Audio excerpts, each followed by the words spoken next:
loud enough voice as it is, this only exacerbates the situation. But I'm pleased to see so many people here for Italo Montemezzi. You know, we were a little skeptical in the sense of performing this opera because it's not very well known. But I want to tell you, of all the opera aficionados, as you know, they could be really very intense.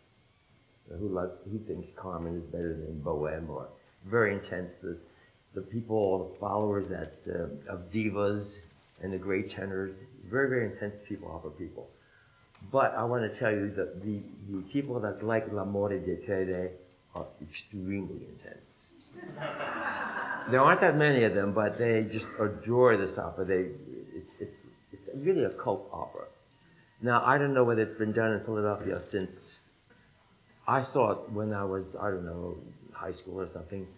I think that's the last time it was done in Philadelphia, which was in 60, something like that, 59, something like that. Yeah, very early. And it was Licia Albanese who sang Fiora. I don't remember the rest of the cast. I think William Wilderman was the bass, I think. So you're an opera historian. Good for you. Yeah, well, but it does have a big history. It has a very special history. The opera was first done in Milan in 1913 by the great Tullio Serafin, and smiling because he was one of my early idols. And who, by the way, conducted most of his Montemezzi's operas. He premiered them mostly. And the only name that you could relate to if you know your history would be Galeazzi, the baritone. And it was a pretty good success. Not overwhelming, but it was I was just reading press reviews, and the Corriere della Sera, the principal newspaper in Milan, just loved the piece. They thought it was just terrific. Music like they've never heard before. That was all through the review. And it made its debut at the Metropolitan a year later in 1914 with Toscanini conducting. And Lucrezia Borri was the soprano. And it was a huge, huge success. Now, if you think about the people that sang these roles, there are only really three principal roles in this. You have Poncelle, sang Fiora. You had Muzio, the great singing actress.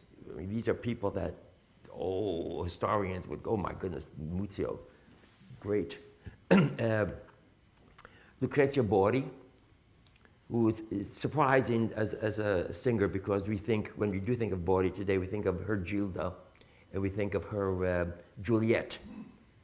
And yet people think, the part of Fiora is she's grounded. Well, she is, but she's still very feminine, and so they loved, Montemezzi adored Borri. And also, of course, Grace Moore was another one that sang the role. I think the last one to do at the Metropolitan was Dorothy Kirsten, who was quasi a singing actress. These are singing actress roles. And the great Mary Garden, which I just adore, the fact here was the first Melisande. It's the only role she sang in Italian. She did not want to sing in Italian, but she just loved this part. Sembinelli, the author, she said, the words were just wonderful. And it is true. We'll get a little bit into the libretto of this. I know of very few operas that the words and the music are so well connected.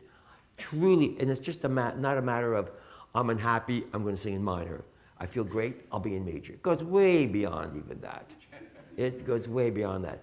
And the quickness of the writing. Sembinelli wrote a play called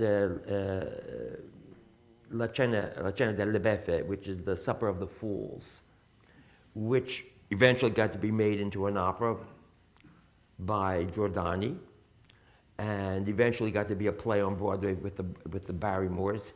I'm talking about the author now of the words. And eventually he moved, and they made a picture in Hollywood. He moved to Hollywood, as did Montemezzi, which I love, the fact that both of them they love Beverly Hills and they love Hollywood. They like the glamour and they like to be around that. That's wonderful. But let's get back to the opera. The opera is based on a play that Benelli wrote And like Pelléas and Mélisande, the libretto for the opera is basically the play. It's not he changed the words around. He didn't make it as long, obviously, but he used the same structure, the same words as Pelléas and Mélisande was. So as far as the music is concerned, you'll hear a lot of people say it sounds a little bit like Italian Debussy. It also has an Italian Wagner sound to it. I suppose one could say that, but I think it goes beyond that. I was upstairs reading things about, it's a very veristic. It is not veristic in the least. It is not verissimo. It is not Cavalleria and Pagliacci, where everything is emotionally overwrought and exaggerated. It's highly, I would call it a neo-romantic work. It's a tragedy. It's I think one of the great tragedies in the operatic repertoire. Loosely, we'll start you off because I know you want to you want to hear the music. It's historical in the sense that it's a definite place. It's in northern Italy, the Dark Ages, in the Dark Ages. And the German tribes, one of these German tribes, with Archibaldo, who is the head king of that particular Germanic tribe, invade northern Italy. And they just think it's just so terrific. There's a line in one of his, for want of a better word, arias, where he speaks how beautiful Italy is. It's not like our language, the Germanic language, which is scalpitanti, which is static, or it's rough and pointed. But Italy, we fell in love with Italy, so we had to conquer Italy, which they did. They conquered this northern part of Italy. An allusion towards these tribes being the early Lombardians who invaded northern Italy. Of course, the northern Italians that he invaded were always against him. And this war has been raging for 40 years. And this is where the opera opens. The opera opens in this medieval-looking castle, ostensibly a northern Italian castle or whatever. But this Germanic man with this tribe, now the king, now 40 years after his invasion of this northern part of Italy, he's there. He's slightly embittered because he's blind. And his son, Manfredo, who I really think is terrific. I think it's a great part, and put it that way. I think it's a great part. He's a really wonderful son. He loves his father. He respects him. He goes out and fights his wars there and trying to keep the other Italian tribes down. But in order that the war between the Germans and the invaders with the native indigenous people, the Italians, to quiet things down, gave them one of their princes, and that is Fiora. And Fiora was destined to marry an Italian prince, Avito. But the Germans took her, and Manfredo, the son of Archibaldo, they get married. Now this woman, here she is in this masculine world, living in northern Italy in this Germanically controlled area, being Italian, having lost the man she grew up with and wanted to marry. She's married to the invader's son.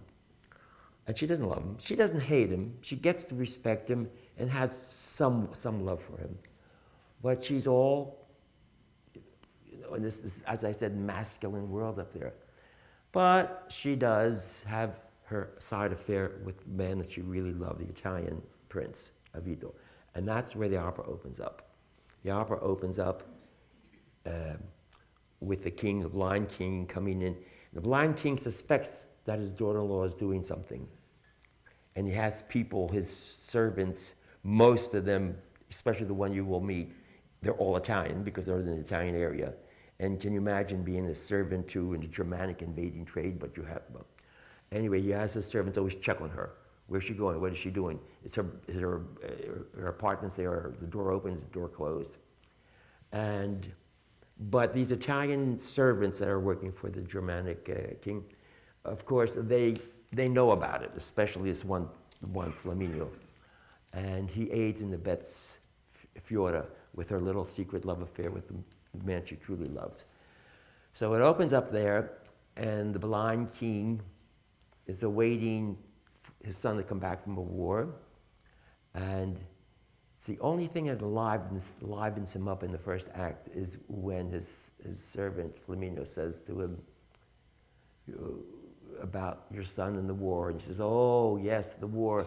40 years ago, I remember when we first invaded this wonderful, we saw the words are just wonderful, just beautiful words.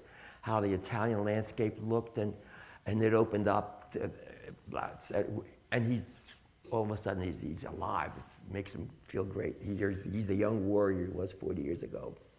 And now what's he have? Nothing but blindness, nothing to look forward to. And a daughter-in-law who probably roams the halls and tries to meet her secret lover. So, but let's get to the music, because I know you want to hear the music. And this is the opening of the opera. And Mr. Corville, as I'm sure most of you or all of you here have heard before, he's one of our archibaldos. And then you will hear, by the way, a new tenor we just have in school, Piotr. Where is Piotr? Yes, Piotr is a new, he just came from Poland. Piotr Wyszewski just came from Poland. And he didn't just come from Poland, but he's Polish. But he just came here. He came here, and he's singing he's his servant. And I think it's a wonderful part because, you know, when people can't see and there are people that dislike you, you could be saying anything and looking another way and saying, oh, yes, yes, yes. Mm-hmm. Right, right. So when the king says, can you see if her bedroom door, if her apartment doors are closed? And he says, yes. Who knows whether he's looking? Who knows whether he's looking? He doesn't really like him. But anyway, he gets him to reminisce, and that's the first time we see this great, great warrior 40 years ago, all of a sudden really enjoy his life. So you're going to hear the very opening of the opera, minus maybe the first 10 bars at the beginning. The music is, for me, monumental. It's like Michelangelo painted. It's like great swaths of sound. It's not incremental. It's difficult to play any instrument.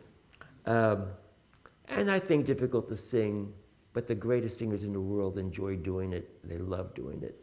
And I'm sure these great singers, you will hear them hopefully at La Scala or the Metropolitan's next production that will be repeating these roles. Anyway, let's get started with the opening, please. Now, whatever action they do, they're making up on the moment. We don't rehearse this. You know, this is not a staged performance. This is going to be a concert version. So I have no idea what they're going to do.